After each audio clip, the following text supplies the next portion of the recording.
Welcome back here. Oh, crap. All right. She does it every time. Hold on. Welcome back, Honors. All right. Sorry, Josie. Now, anyway, so let's go ahead and get after it. I'm going to have a flip today, even though there's a snow day, right? Because we're trying to make sure that we don't, kind of fall out of traction, right? We already had a Monday off. I'm not about to lose 2 days, okay? So let's keep going. But we had a flip over the weekend anyway. Be quiet. All right, so now check this out. So we already picked up right here in class, right, talking about the era of exploration, okay? So I'm going to be drawing a lot on this presentation today. You don't necessarily need to draw the map, but you will need to know the things of which I'm referring to, okay? So the big thing about it, though, is that early exploration, of course, we were talking about the age of exploration. We talked about the inventions that came up that made these things possible, right? Like the science of map making, also known as cartography, compasses that were perfected from the Arabs, that were actually perfected from the Chinese, right? The fly compass, triangular sailed ships, which had been an Eastern thing the entire time. We also talked about motivation, right? So let's keep going with motivation. Motivations for exploring for Europeans has to do with the fact that life expectancy is way up now, right? Well, not really, all right? So, it's a few years up. But the main thing about it is that the Renaissance has ushered back in. The era of the Renaissance has began to propagate the idea. Get out of that trash. Did she just pull a chicken bone out of there? Did she just pull a chicken bone out of there? What? Chicken bone? Pull that out of there? No, oranges. Orange? There's a chicken bone in there. And she pulls an orange. Never mind. All right, so anyway, now. So, motivations particularly, though, just put a big dollar sign, right? The era of the Renaissance and humanist ideals had incorporated the idea in the growing late Middle Ages of a multifaceted economy, right? So the real motivation is the fact that demand for goods in Europe is very, very high, right? Now, we talked about this yesterday, and I think it was Becker or somebody that had mentioned that, and was absolutely right, that the Eastern empires had no reason to actually explore the seas, right? They didn't care to because they were already making an excessive amount of money in the Indian Ocean, right? And the reason why they were making an excessive amount of money in the Indian Ocean particularly has to do with one good that these people called the Tamil Kings had a monopoly on for the longest time, right? It was the stuff that everybody and their brother wanted, and it was just as good as gold. They're called spices, right? So the most valuable item at the time were spices, right? It's what the Europeans wanted more than anything else, okay? Now, because spices are not just for flavoring your food, right? Or flavoring meat. Spices are actually used for a lot of different things during this time period. They can preserve your food, make it last longer. They can flavor it. They can make medicines. How many of you have ever eaten something spicy when you've had a cold and immediately just, right? Everything just comes right out of your face. Also, it can be used to make luxury items like perfume. A lot of perfumes today and a lot of very, very good smelling scents come from spice derivatives to this day, right? Now, some of your other perfumes come from whale's stomach lining called ambergris, but we're not going to get into that right now, all right? So, spices, however, they sell for a ton of money, all right? The problem is, though, is that the Europeans have no realistic way to get to them, right? Because there's one area that holds them down, right? Arab and Italian traders controlled the market because of their position, which is what we're about to move on to this map to in about 2 seconds. Other Europeans want to find a direct route to get to them. Now, there are 2 areas. Let's go ahead and get into it, right? Let's draw on this map a little bit. There are 2 areas where spices can be picked up, if you will, right? One of them is right there in India, right? The other one is down here in the Moluccas Islands, Moluccas Islands, also known as the Spice Islands, all right? So these 2 areas, that is a terrible circle right there. I could easily do better than that. Now, so those 2 areas are their goals, right? That's where they want to get to. That's where they got to go. Now, here's what a lot of you are probably immediately asking. Some of you aren't probably asking at all because you don't really feel like asking it. But you know what? That's really, really sad because you shouldn't just sit on your intelligence. Now, anyway, so I don't want to change that to black. Now, here we go. So let me get a new color going. So here's our big, oh, no, I don't want to make a square. All right, so stop it. No, there we go. Now what am I doing? Okay, cool, here we go. So the big thing about it is that you've got the Europeans, right? Europeans being located mostly right here, okay? So they want to actually be able to find a route to get to India and to the Moluccas Islands. Particularly India, though, because they have an infrastructure that allows them to ship goods much easier and a lot of natural harbors, right?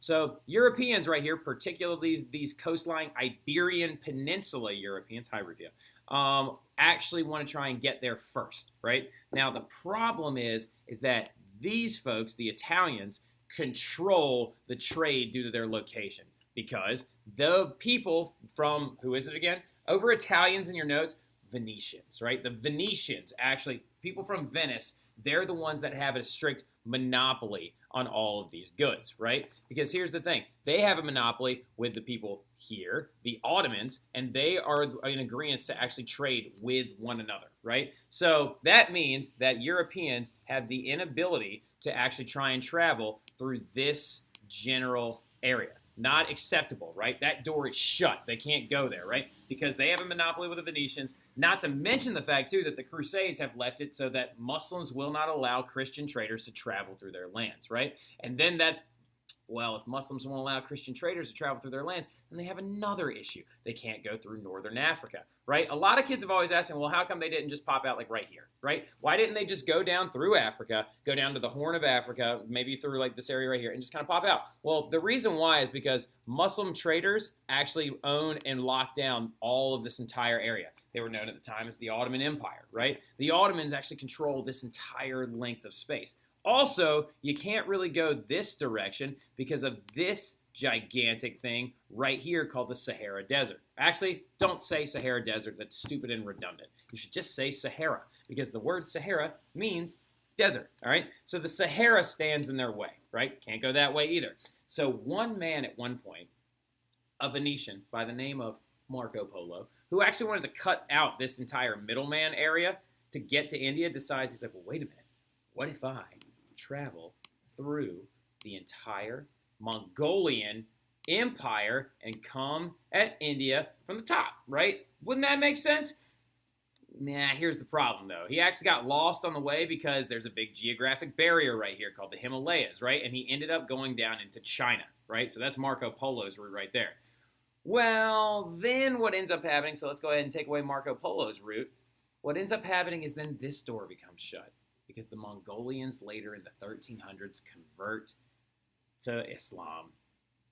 Crap, right? So, like, they're basically screwed, right? They have no way to get from here to here, geographically speaking, that doesn't require a strict water route. So the first people to actually get involved are going to be the Portuguese, right? Now, some of you are probably also saying right now, they were like, well, wait a minute, Mr. Terry. What? Oops, sorry about that. Well, wait a minute, Mr. Terry. Why didn't they just go like this direction? Why didn't they just go like beep and then try to like find a way all the way around? Well, one guy did. His name was Columbus. We're not going to get there right now. All right, so we're going to take that back and we're going to reel that back a little bit. Now, the first people, though, that want to try and penetrate into that market due to all these like different, I don't want to open keynote, force play, there we go, are going to be the Portuguese, right? Portugal becomes the first other European to try and break into the trade market, right? The first stop for them, though, is Africa, right? Now, did they have any idea how difficult it was going to be to go all the way around Africa? Of course not. So the big problem that they're going to have to figure out, though, that you need to also understand, actually, let's save that. We'll get back to the map here in a second. Now, the first stop for them is going to be Africa, right? So they decide that they have to try and find a sea route that goes all the way around Africa because they can now do it, right? These inventions have made it possible. They can make maps that are actually appropriately correct of Africa, this entire route around it, not to mention the fact that they have triangular-sailed ships so they can tack around Africa, and they also have the ability to know what direction they're going at all time with a fly compass, right? So they decide to start moving all the way around Africa. Now, they're pushed forward by this king that they have named Henry the Navigator, right? Henry IV, I believe, is his number of Portugal, but also known as Henry the Navigator. Sorry, the dogs are fighting. Now, he decides to funnel a ridiculous amount of royal money into the sciences to try and figure out how are we going to make this possible to navigate our way all the way around Africa, right? So the southern tip of Africa, at one point, actually, he sends many, like sailors, right? So the southern tip of Africa, it says right here, this is not something we go over in the CP classes. This is so you can have a better and deeper understanding of the whole conflict. The southern tip of Africa at first was actually called the Cape of Storms, right? So this guy named Bartholomew Diaz actually tried to go all the way around, but had to turn back because he was going to end up losing several of his boats at the southern tip of Africa, right? Because there's a ton of wind that actually comes around Africa that actually prevented them from going that way for a long, long time, right? But then this guy comes along and he does the trip officially first. Now, really quick, something you need to jot down too as well that we'll probably gloss over here in a minute. The Portuguese, as they go around Africa, are going to set up specific footholds in Africa, all right? So they're going to start here, and then they're going to go wink. And there was actually this thing called the Azores Islands, right? The Azores right here, and they set up a small trading post there. And then they went, now I need another one. And then they went all the way and dink, and then they stopped there. And then dink, and then they stopped there. And then dink, and then they stopped there. And so what they're doing basically is they're setting up a trading empire that actually goes all the way around Africa, much like the Royal Road in Persia that has pit stops all the way around the other sides, right? And this entire area, after Vasco da Gama's successful voyage, will be known as the Cape of Good Hope, right? Because he's going to lead 4 ships in 1497 all the way to India to find spices and come all the way back. Now, there's a crazy story that I've heard from a professor one time that I have tried my best to find on the internet, and find even in archival stuff, and I can't. But it's a story about how Vasco da Gama, when he showed up on the shores of India, outside of this place called Calicut, he actually told the governor of Calicut, he's like, "Are you going to accept our entry into this city?"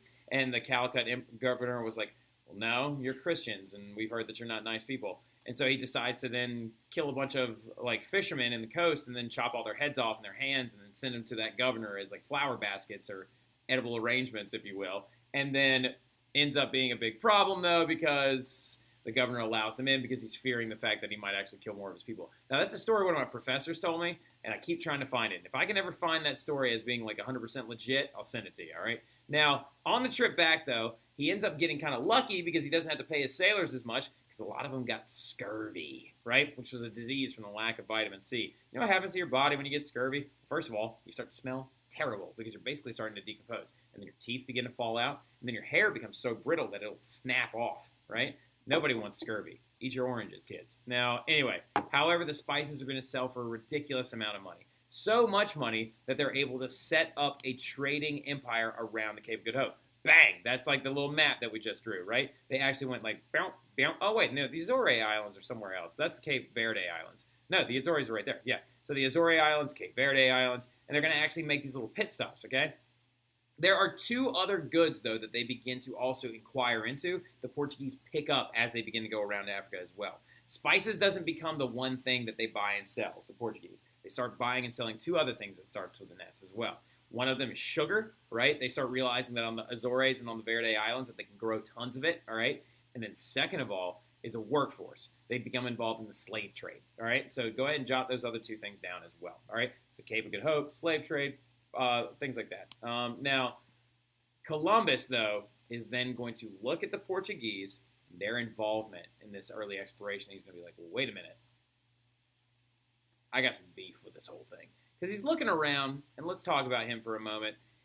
His name's Christopher Columbus. He's Italian. He's specifically Genoese, right? He's from Genoa, okay? Genoa.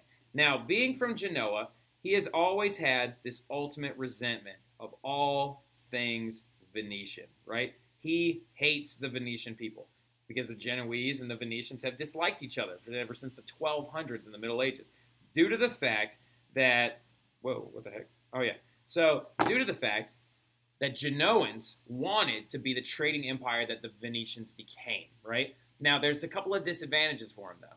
They are on the western coast of Italy, right? So they can only really trade in what maybe they can get out into the Black Sea, and they can do some different things over there on that side of Italy. They can also then they dealt in early slave markets, like trying to trade Balkan Europeans as slavery towards the north for the North Africans.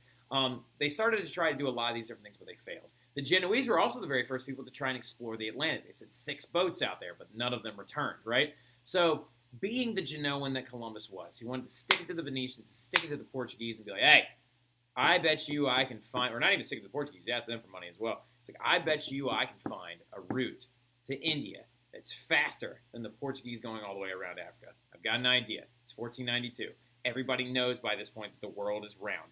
I bet you money that I can go from Spain or from the Iberian Peninsula to the west, pop up around the other side, right? I'll land in Japan because it's on the same lateral line as we are, and I'll start there, and then I'll work my way down to India.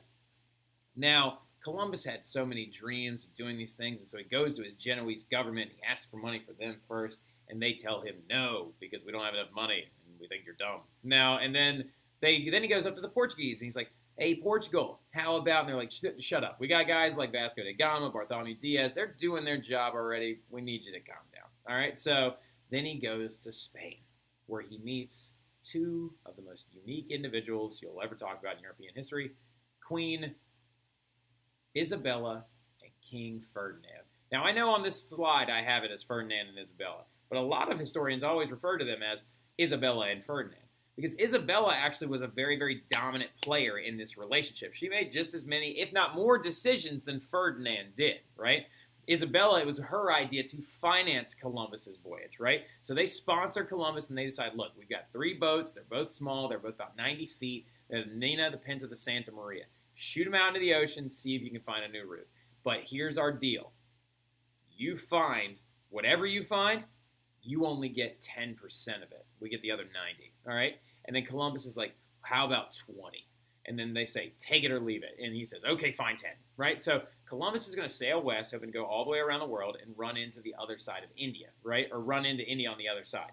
Now, the problem is remember, he had dreams of, like, landing in Japan and being welcomed onto the shores of China eventually by the great Khan, right? That the king of the Mongolians, even though ironically enough, by this point in history, China had already been lost for the Mongolians, right? The Mongolians are actually shrinking in size by this point. Now, after 3 months of, like, floating around in the Atlantic, Columbus lands in the Caribbean. Specifically, we believe, in the Bahamas, all right? And this is about in August of 1492, okay? He calls the people there that he finds originally the Indians, as he thought he was in India. Like, he thought that China was, like, right around the corner for his entire life, right? Now, a lot of people speculate that he never actually called them Indians whatsoever. A lot of historians believe that maybe this is a myth that came from his crew, or a myth that came from the colonies that he brought, or maybe a propagated myth that actually came up much later. But originally, we know someone called them that, and a lot of times Columbus gets blamed for it, right? Now, like I said, Columbus has become a very, very political figure in all of history. He's become, like, demonized by many, epitomized by many. He's probably somewhere in the middle. He was just a guy trying to do a job, right? Now, just for a future reference, just jot this down. He was not as bad as the people he brought with him. Let's just remember that, all right? So we'll get to those guys later. So there's Columbus being welcomed onto the shores of these new, these new islands that he believed was, like, new land that he discovered. Now, the Europeans are immediately going to start trying to convert the natives and things like that. Relationships will soon go south, right? Now, upon finding these new areas, right, because Columbus was under the assumption he thought he had just found a very large archipelago, right? Spain thought the same thing. But they were finding a lot of new goods there, right? Because, like, they believed that there was going to be gold reserves, silver, things like that. So the Pope at the time, Alexander VI, goes, wait. That's right, Alexander VI, the same guy that actually came right before, I believe, Julius II, that actually was in charge of the papacy, that had the illegitimate, it's the Borgia. His name's Rodrigo Borgia is his real name. He's the one that had an illegitimate child that Machiavelli actually wrote The Prince about, Caesar Borgia, right? So now, the line of demarcation is going to be drawn by Alexander VI, right, in 1493. Now, when they start discovering this new stuff, he realizes, like, well, wait a minute. Alexander's like, all right, so Portugal and Spain, hey, quit being rowdy. Now, Portugal and Spain are both very Catholic countries, right? So we have got to pull Stephanie and DJ Tanner a full house moment right now, and we're going to have to draw a line down the middle of their room so they don't actually touch each other's stuff, right? Because here's the thing, the Catholic Church stood to make a lot of money off the tithe from the governments off all these new discoveries, right? So immediately to prevent war, the line of demarcation that was drawn by this document called the Treaty of Tordesillas, right? Split the world in half. Portugal got the right side, which is India and the old world, and Spain gets whatever's in the new world on the left. Now, did Alexander himself even have any idea of how big this new world was? No, no one had any clue how big they were, including this other guy had no clue how big they were. His name is Amerigo Vespucci, right? Amerigo Vespucci was actually an Italian map maker brought over after Columbus's voyages to map most of the land in the new continents. Now, the new continents are named after him, but he actually didn't even finish the maps. He just did some of the early coasts, a couple of the islands, and things like that. And people were like, well, he did all these original maps of the things that Columbus discovered, so we'll call all of these new areas that we actually discovered the Americas, thinking it was just going to be a series of islands. He got really, really lucky and got a really good deal because he got 2 whole continents named after him. Way to go, my guy. Way to go. Now, then you have this last guy that we're going to finish up on. Yep, we're going to finish right here. Magellan, who's another Portuguese individual. He's Portuguese. And he is going to try and become the first person to circumnavigate the globe, right? And, of course, circumnavigate means to go all the way around. Now, here's the thing, though. His voyage is going to be around, starting in, I think it's 1518, even further after Columbus had actually discovered these things. This is actually after, the destruction of the Aztecs. This is after a lot of different incidents that had happened, but he's a much later figure. He actually is really credited with circumnavigating the globe, even though the irony is that he himself didn't do it. He actually died in the Philippines, right? He was trying to spread Christianity, and then they, killed him. All right, so now Magellan didn't make it all the way around, but some of his crewmen, possibly some of his slaves were actually or the ones who actually finished the entire journey. He did do one thing, though. He named the Pacific because he was actually coming around this bottom area of South America. It was extremely chaotic and full of storms and stuff like that. So he was like, oh, I'm in these really peaceful waters now in 1520. I shall name this ocean the Pacific, right? Pacific, passive, peaceful, and Latin, right? So that's it. I hope y'all enjoyed this snowy day flip. I know it was a little bit of a long one, but I really had to make sure that you understood all these motivations for exploring the seas. But we will talk about this stuff a little bit more tomorrow. Like I said, you're gaining on them. Let's keep going. Y'all have a good one. See you guys later.